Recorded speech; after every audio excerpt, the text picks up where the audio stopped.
Welcome to A Little Bit Radical, a business podcast from Standing on Giants. I'm Rob, your host.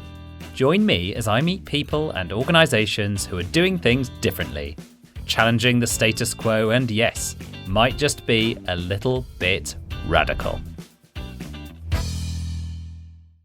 Can marketing change the world? One man who's determined to find out is Paul Skinner, founder of MarketingKind and Pimp. Both these organisations are using the power of marketing and marketers to make meaningful impact across a range of social and environmental issues. Paul is also the author of 2 books, The Purpose Upgrade and Collaborative Advantage. Of the latter, one review read, "Collaborative Advantage offers the perfect recipe for successful businesses that improve lives." The reviewers? Ben Cohen and Jerry Greenfield, co-founders of a little ice cream company called Ben & Jerry's. I'm really looking forward to this conversation, so without further ado, Paul, welcome to the podcast. Thank you, Rob. I hope I can be radical enough for you. Well, we are called A Little Bit Radical here, so we only want the little bit and the pragmatic. That's absolutely fine. So, Paul, if you are a little bit radical, and you're on this podcast, so we know that you are, what's in your early life set you up for that? Maybe my sort of most marking childhood experience was when I was 6 and my father had a fairly serious heart attack. And for close to a year, the doctors thought he was not gonna make it. I mean, the story continued well in that he was lucky enough to have one of the earliest heart transplant operations and continued to live thereafter for nearly 3 decades. So that was a very positive story. But of course, for a year, my father wasn't there. Which I guess was a fairly marking experience. But during that time, my mother often stayed in the specialist hospital with him. I wasn't allowed to join her. And of course, I had school. So for quite long periods of time, I was staying with other people. I mean, the school helped out and various other parents took me in for periods. But I also spent quite a lot of time staying with my aunt and uncle, particularly during the school holidays. And my uncle was very much a radical thinker. He had been a very successful nuclear physicist, but was retired when I stayed there. And he, for example, was uninterested in careers in the law because he felt that the law was man-made rather than rooted in absolute truth, and so was defective. He wasn't interested in business people particularly because he felt that business was about making money rather than increasing human happiness and the pursuit of human betterment.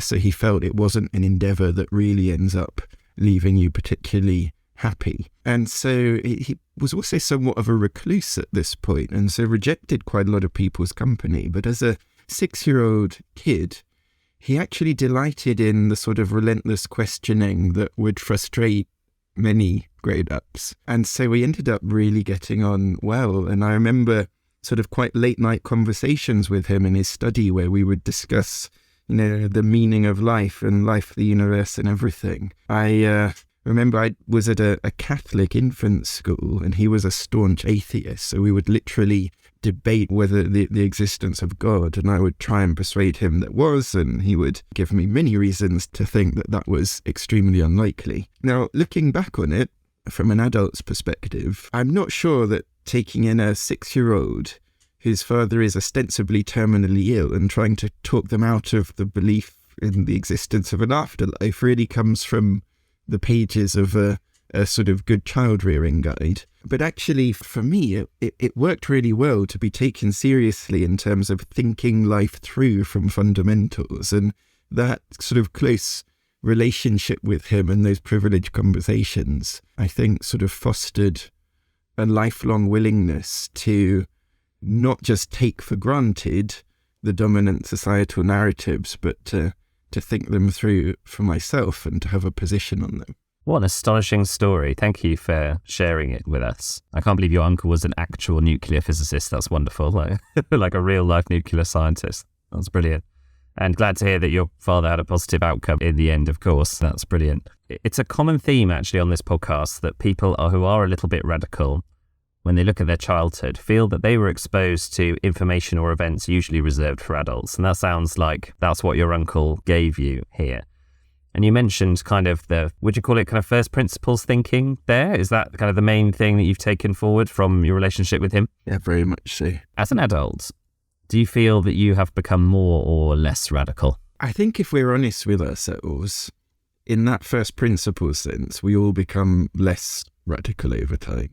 I mean, the longer you live, the more stories you've told yourself, the more stories you've absorbed, and the more you've relegated stories to your subconscious where they become our assumptions.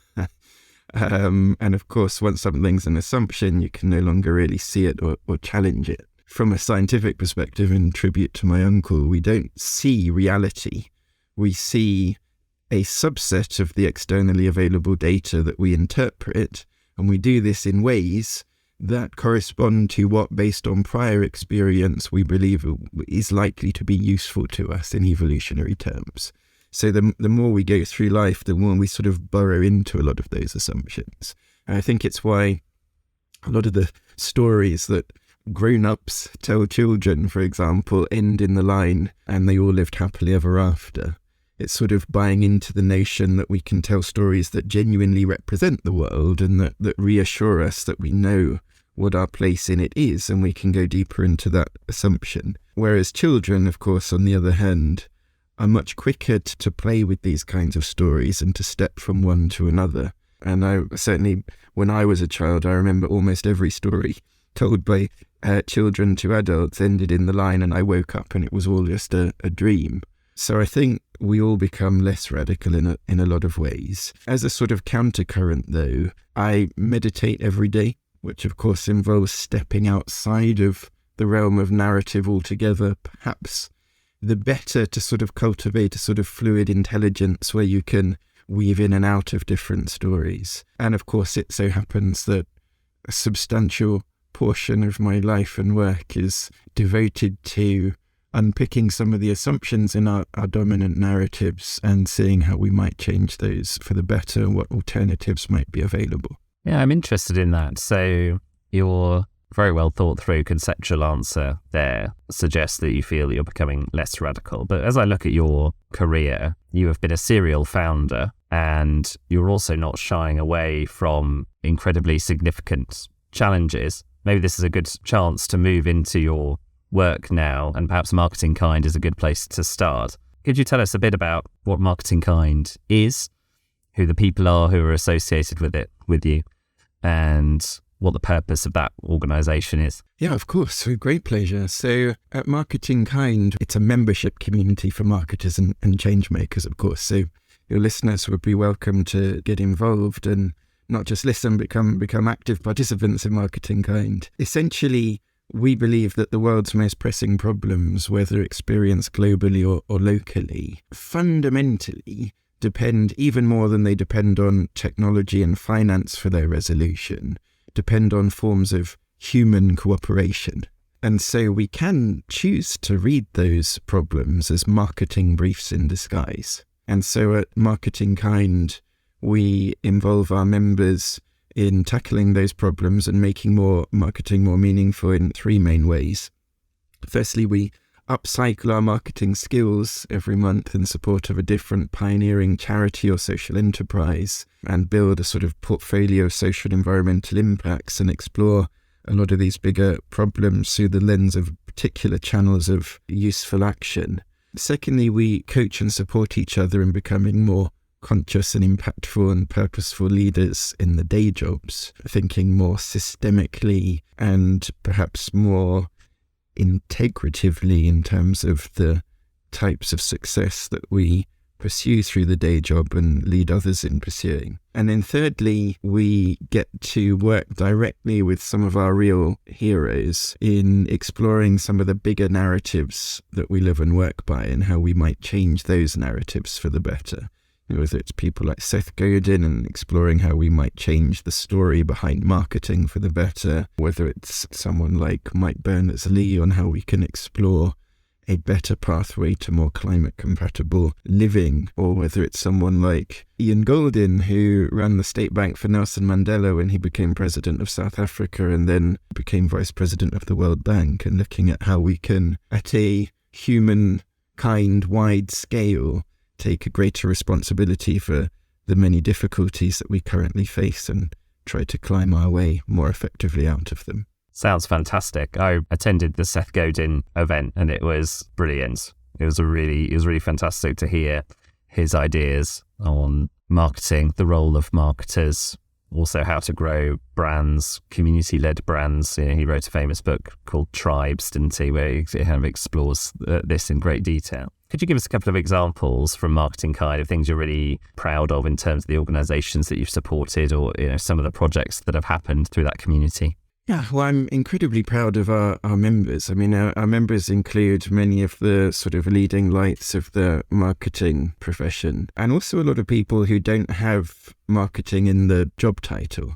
In a sense, you can think about marketing actually as a department within a business alongside finance, HR, and so on. But you can also see marketing as a narrative-based discipline alongside things like fiction, art, politics, or therapy, for example. And one of our recent guests, John Elkington, who developed the triple bottom line concept and the idea of people, planet, and profit, told us that earlier in his career he sort of viewed himself as a sort of corporate psychiatrist. I think actually one of the things I'm proud of with MarketingKind is that we work with marketing as a discipline that has the potential to contribute so much more than marketing activities usually are asked to contribute. I think too often marketing is subservient to a pre-established set of corporate objectives, for example, marketing in the service of finance, and that ultimately we are all better off when we have better narratives of meaning and purpose that set the context in the first place, so that we're not just helping organizations tell a better story of what they're doing, we're helping organizations become a better story in the first place. So I think that's perhaps what I'm most proud of at MarketingKind. That sounds like the ultimate antidote to greenwashing, really, and that you're helping these professionals walk the talk, or helping them help their organizations walk the talk of purpose and sustainability, etc. There's an analogy I remember. So this is a long time ago, so see if I get it right. But back in the days when circuses had animals still, and somebody pointed out that in a circus, in a lion taming act, the lion tamer knows that the lion is more powerful than the tamer. The people in the circus, the spectators, know that the lion is more powerful than the tamer. The trouble is the lion doesn't know it. And that's how the act continues. I think there is, marketing, far from being subservient to finance or capitalism or any, marketing predates capitalism. Marketing is at the heart of religion, spirituality, philosophy, politics, human interactions. The behavioral science shows that although we wouldn't say this if asked the question in a rational context, in practice, we choose options that give us a good life story over and above options that would give us a better life outcome, because that story is so important in conferring evolutionary advantage to us, in better engaging with each other in solving shared problems as a coping mechanism for addressing the challenges that arise and so on.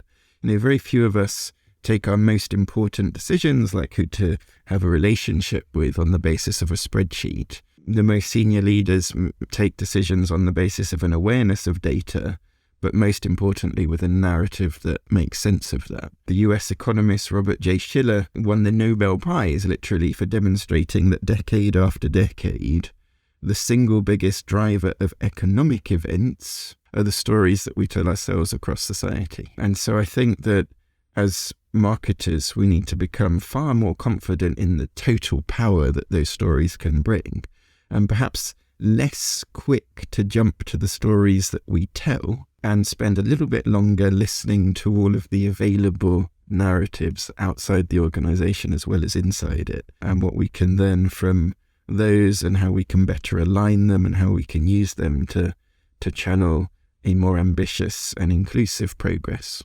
There's a lot in there.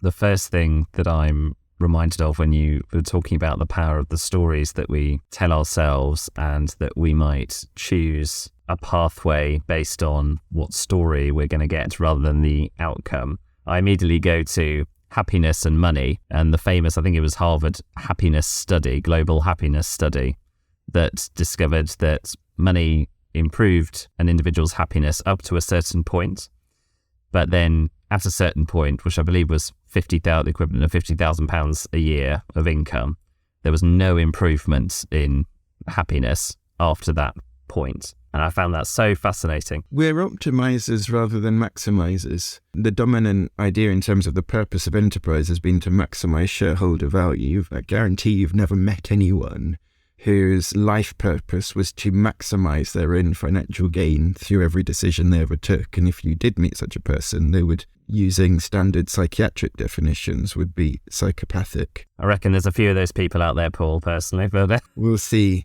But interesting, so that what you've just described also applies to our sensory systems. So, for example, our sense of smell, we can detect smell even if it's relatively faint, because that has evolutionary implications for us. But, if the intensity of a smell doubles, our perception of it does not double. It's not proportionate in that sense. Similarly with hearing, a twice as loud sound doesn't actually sound to us twice as loud. And we're also very good at fine-tuning as well. So, for example, if you said my name across a crowded room, somehow I would hear that, even though I wouldn't hear most of the rest of what you were saying. So, it's interesting, actually. Human well-being is not a fixed endpoint. There is no ideal state for a human to be in, but we sort of tack our way into greater levels of well-being, a bit like by leaning into our challenges, a bit like a boat tacking into the wind. So, for example, we typically are happier sitting in a room on a warm day with an open window allowing a breeze to come in, rather than being in a room with the window closed and an air conditioning set at exactly the same temperature. Yeah. We get greater well-being by sort of tacking our way into a greater sense of well-being rather than sort of thinking there is a single idealized endpoint that we can achieve. Absolutely. I think the Wheel of Life is a really useful tool when considering your own happiness, and there's lots of different templates there. But I see it as kind of like a graphic equalizer, and there's sound coming in all the time, so the bars are going up and down, and you're just trying to kind of balance it out, and achieve an even keel. That's my book, Paul. That's going to be the graphic equalizer of life. Good analogy. So, Paul, at the end of that answer, you alluded to the power of an organisation looking outside itself as well as inwardly. And this is, I gather, kind of the starting point of Collaborative Advantage, one of your books. Would you like to dig into that a bit more and tell us more about that? Yeah, so I guess if we're talking radical, my books are a good place to start, because in my first and second book, respectively, I've challenged the dominant narrative with regards to business strategy and then the dominant narrative with regards to business purpose. So we might tackle the two together because they're both outward looking. So of course, the dominant narrative on business strategy is competitive advantage. But I remember when I wrote my first book arguing that most of the problems we face in business are not problems that any of us can solve alone.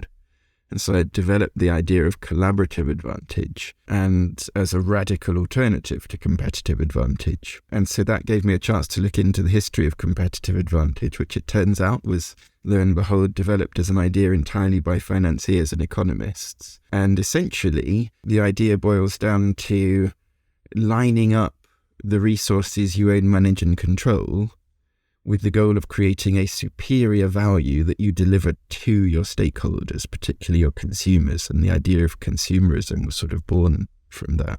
And of course, the economic assumptions assume away human context, human nature and human relationships. So they're typically outside of that model. And I felt that model, although it sounds good in principle, creates some quite big shadows. It causes you to overlook a lot of potential for value creation. And in particular, I felt that it misrepresented and misconstrued and undervalued the active role that all of our external stakeholders collectively play in creating value. I mean, we're having this conversation remotely, but let's say we were in Starbucks having coffee together. An economist in Starbucks, if you ask them who's creating the most value, would probably, they might cite the barista, the manager, the landlord, the brand, they probably wouldn't say the customers. But if we're having coffee in Starbucks, the real draw, I would say, is the conversation with each other, and the warm brown liquid plays a relatively incidental role. And we can think similarly about all of our stakeholders. Humans are not just resources. Colleagues are not just there to do what they're told, if they do that, but of course can bring their creativity and discretionary efforts to bear. Partners don't have to just be suppliers delivering to contract, but can co-create a future vision with us. Investors don't have to be thought of as walking checkbooks, but are people who are making a commitment to that future and can help us to live up to it. Communities are not just markets, the abstract economic term, which doesn't actually mean anything, but are the things that, they're the people that make it all worthwhile. And of course, our shared home isn't just an asset to be exploited, but is the thing that makes our life and work possible to begin with. And so if we see our business not as the deliverer of value to the passive recipients of that value, but as an enabling mechanism, enabling all our stakeholders to come together to create change, then, that greater potential means we can really raise the upper level of the success that we're aiming for. And that sort of leads to my second book, in that since I wrote my first book, a lot of those shared problems have actually got worse rather than better.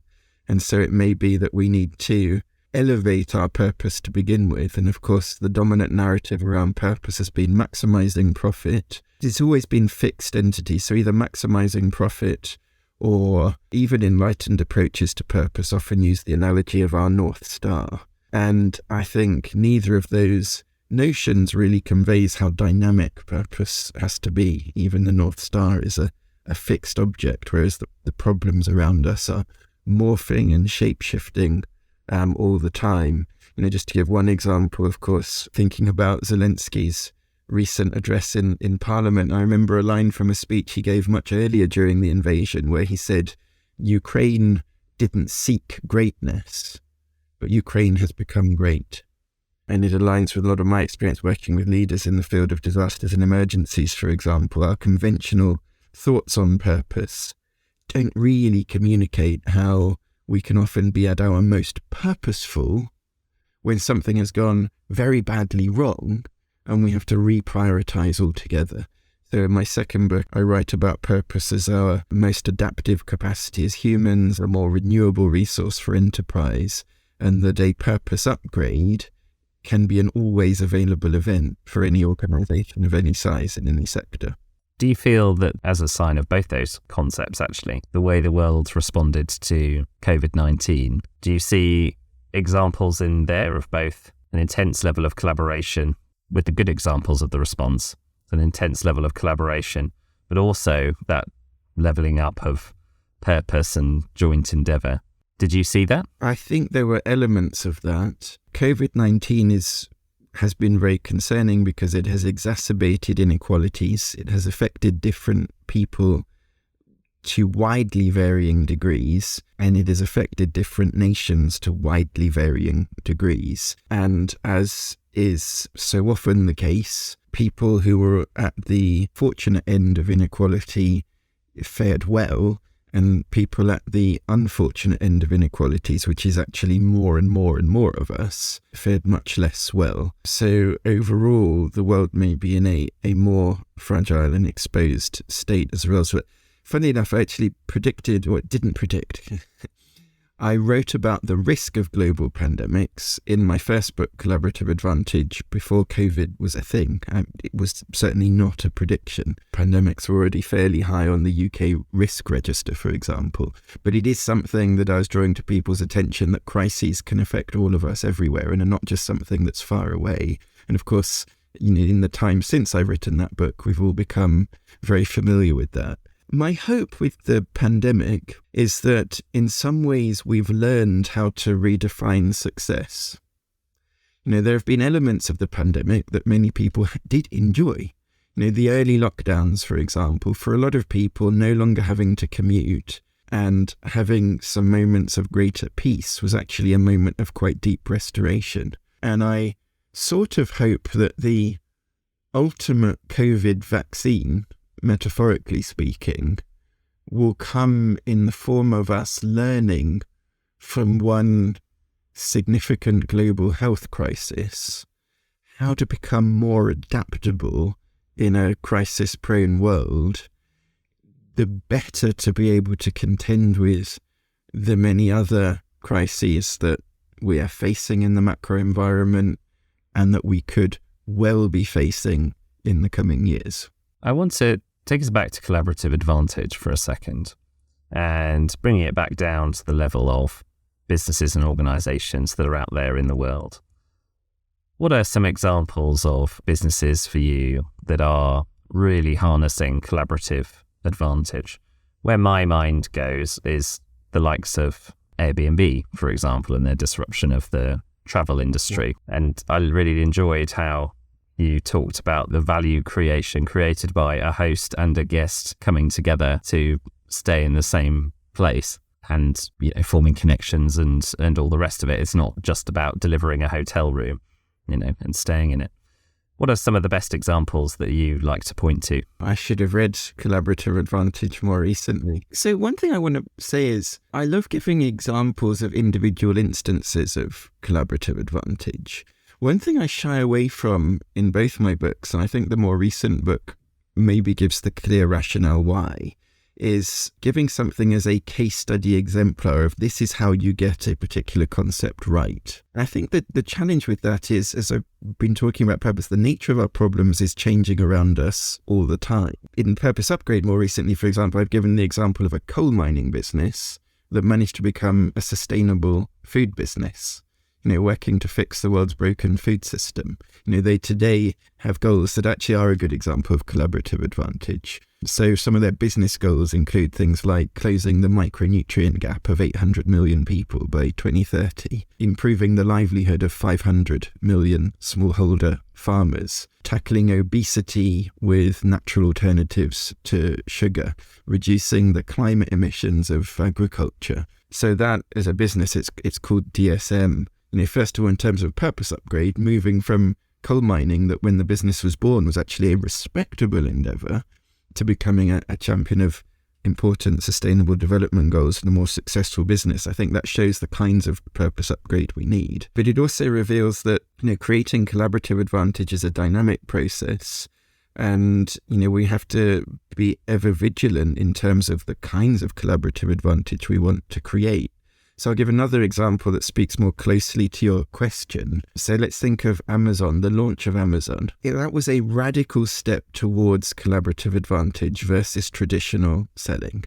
When Amazon was launched, we think of it as a giant today, but when Amazon was launched, it didn't even have relationships with suppliers. And book suppliers were geared towards selling to bookshops, and so had minimum quantities. So in the early days, as people logged on to Amazon to buy a book, please, literally manually, an early Amazon member of staff would put in an order to a supplier for multiple copies. What they would do is, because there was a minimum order, they would order the book that the Amazon customer had requested from the supplier, but then they would also order a large number of books that were out of stock. And then they would get a message from the supplier saying, we're terribly sorry that we've been unable to fulfill most of your order, but here is the one book that we had in stock. And so that's how they got round it. And of course, the step to collaborative advantage with Amazon, the foundation for creating collaborative advantage, as I present it as a concept, is to identify the pursuit that you are enabling. And so with Amazon, the pursuit was we're not selling stuff. We are enabling you to choose.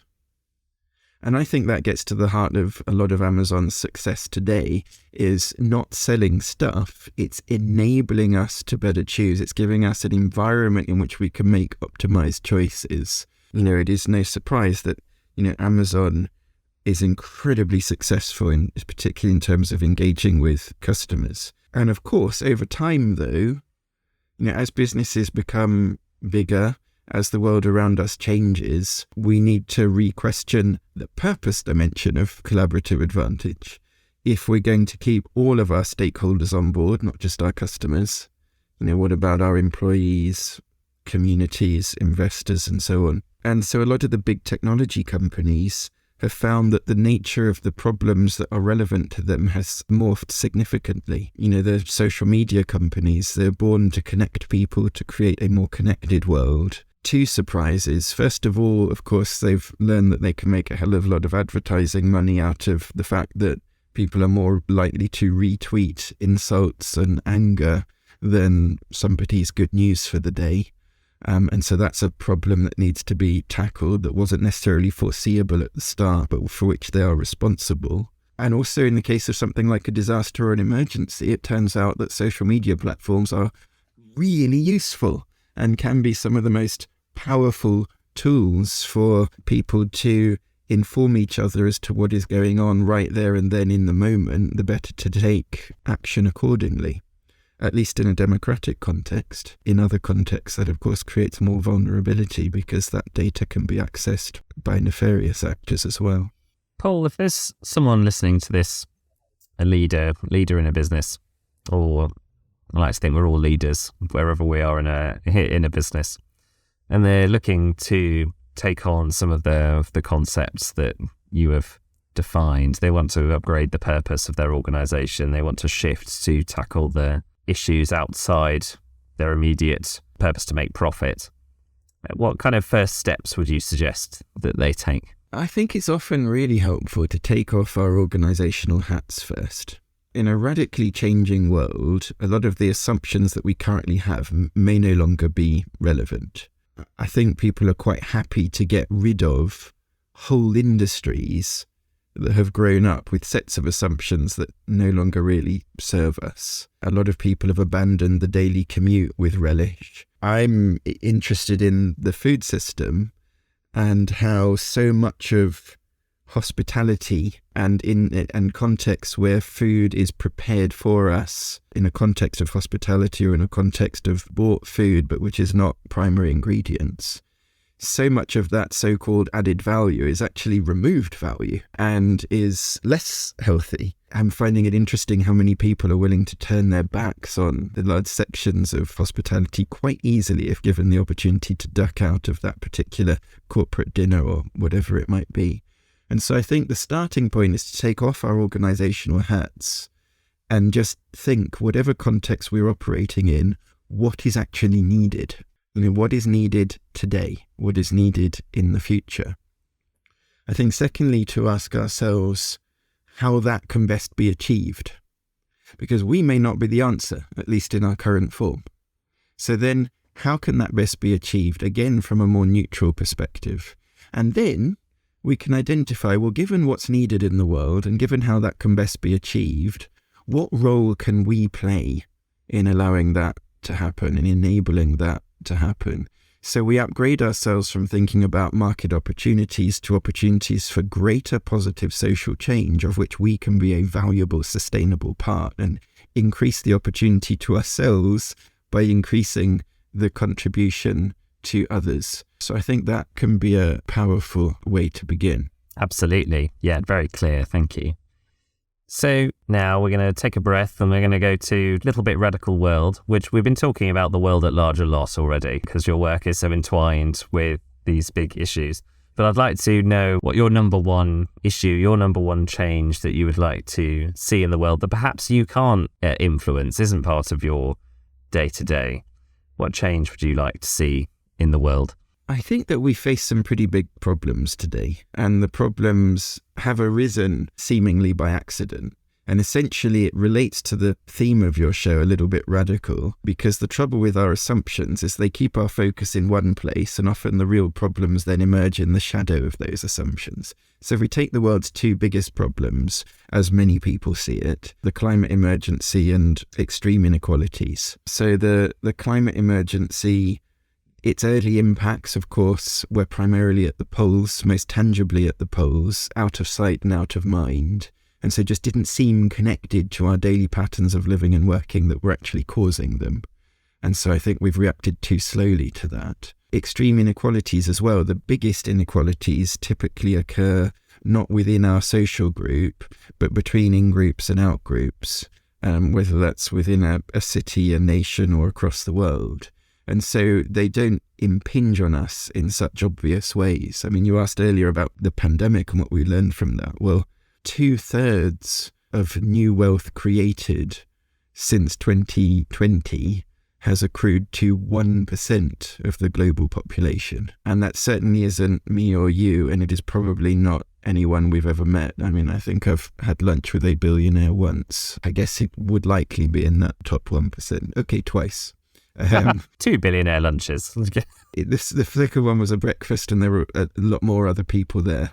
So it counts as half. And I think that the degree of these problems means that we need to rewrite our vision of what success looks like to begin with. Mike Berners-Lee, the environmentalist, told me in one of our MarketingKind gatherings, he said, humankind is in an extraordinary position today. Throughout almost all of our evolution, there was nothing we could do to destroy the planet.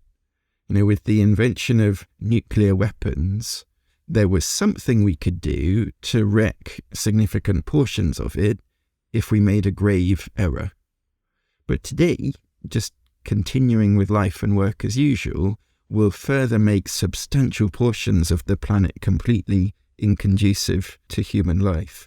And so I think the skill that we need to foster as a society is to rewrite our definitions of success. I think the good news is that that's possible, because even our desires are mimetic. We learn them from each other, our aspirations. We desire to become this kind of a person or that kind of a person or this career or that career with and through each other. There's a wonderful story I've come across. There's nothing like an up-to-date case study, and this is nothing like an up-to-date case study. It's from just before the Prussian War of Liberation against Napoleon. The exiled Prussian government, as you no doubt will know, sought to raise money from aristocrats to fund the uprising.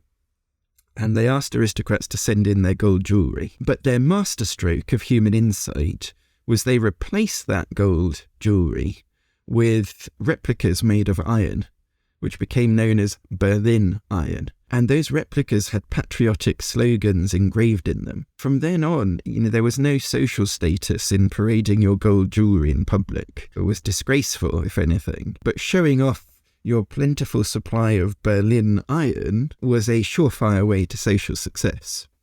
And I think today we've got to learn from that exiled Prussian government. And I think we need new visions of what success looks like, because if we can enroll people in new visions of success, often the outdated model, it becomes a relief rather than a burden to jettison it, because there are dimensions of it that we sort of knew were not really on our side anyway. And so it can be quite a release of energy and excitement and enthusiasm to work towards that new vision. And I think it is somewhat lacking in our politics to a significant degree, also in our business leadership, and perhaps even, people struggling running civil society organisations are a little bit still playing catch up there. I think I mentioned Ian Goldin earlier on. He reminds us just how malleable these societal narratives can be. He pointed out that when Nelson Mandela was in prison, no one today would think that apartheid is a good idea for South Africa. When Mandela was still in prison, a majority of white people in South Africa did think that was a good idea. It is possible for us to jettison an outmoded vision of what life should look like, perhaps more easily than we usually imagine. And he also pointed out something that I think, many listeners with a marketing background will resonate with, that 20% of us can change 80% of our stories. And if our collective stories are driving economic events, social events, are the most important things shaping our lives, then, fostering a greater ability to consciously upgrade those stories, it may be that our future success as a species depends on that. Great rallying cry to finish our conversation, Paul. Thank you. It's been fantastic to talk to you. The last question we ask is always the same, which is that if there's someone listening who has a little bit of a radical idea, perhaps for themselves or their business or their personal life, whatever it may be, what would you say to them? What would your advice be?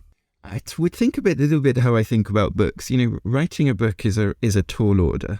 It impinges on you. There are so many books you can read. I consider myself a reader first and a writer second.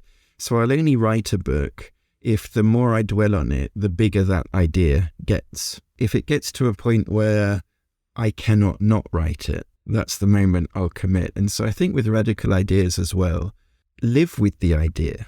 If that idea becomes bigger over time, then that might just be the one to commit to. And if you want to find a group of people to commit to big ideas alongside you, then please do check out MarketingKind.org, because, the reason I created MarketingKind is to create an environment where people can come together to embrace and reinforce each other's ability to use marketing to change the world purposefully.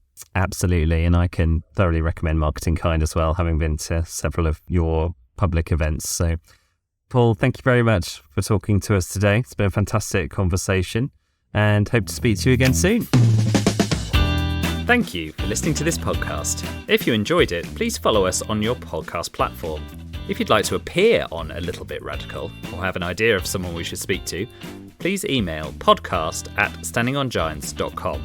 or get in touch with me on LinkedIn. You can search Rob Fawkes or search Standing on Giants and you'll find me there. Thank you very much and speak to you next time.